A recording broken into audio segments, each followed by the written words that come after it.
দুই নায়িকা কি কখনো বন্ধু হতে পারে? বলিউডে এ ধারণা প্রায় সকলেরই রয়েছে যে দুই নায়িকার বন্ধুত্ব কখনোই সম্ভব নয়, কিন্তু আলিয়া ভাট তা ভুল প্রমাণ করলেন। আলিয়া ভাট এ ধরনের কোনো আইডিয়াতে বিশ্বাসই করেন না, কারণ ইন্ডাস্ট্রিতে তার সবচেয়ে কাছের বন্ধু একজন নায়িকাই, তিনি হলেন ক্যাটরিনা কাইফ। সম্প্রতি এক সাক্ষাৎকারে এই তথ্য শেয়ার করেছেন আলিয়া ভাট নিজেই। আলিয়া জানান, বলিউডে আমার অনেক ঘনিষ্ঠ বন্ধু রয়েছে। অয়ন মুখোপাধ্যায়, অভিষেক বর্মা, এই দুই পরিচালকই আমার খুব ঘনিষ্ঠ।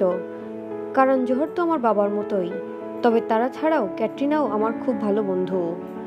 যদিও ক্যাটরিনার সঙ্গে এখনও স্ক্রিন শেয়ারের সুযোগ পায়নি আলিয়া, কিন্তু একসঙ্গে কাজের ইচ্ছা রয়েছে আলিয়ার। আলিয়া মনে করেন নায়িকাদের মধ্যে যে সত্যিই ভালো বন্ধুত্ব সম্ভব, তা অন্তত তাদের দুজনকে দেখে বোঝা উচিত। ধন্যবাদ আমাদের সাথে থাকার জন্য, এবং পরবর্তী ভিডিও দেখতে অবশ্যই সাবস্ক্রাইব করতে ভুলবেন না।